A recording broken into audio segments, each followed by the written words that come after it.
मोरा हरदी लागता गोरे दाल में का करी काया वो दिलवा निकाल के दे दिए जान तू ले जाई हो ससुराल में। आव दिलवा निकाल के दे दिए जान तू ले जाई हो ससुराल में। अरे पागल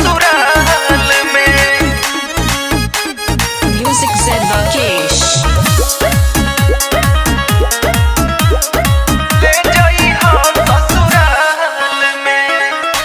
मेहंदी के रंग तनिको फीका पड़ जाई खुनवे से जान तू लीह सजाई। सुना ऐसे बोलो न काटनियन बोल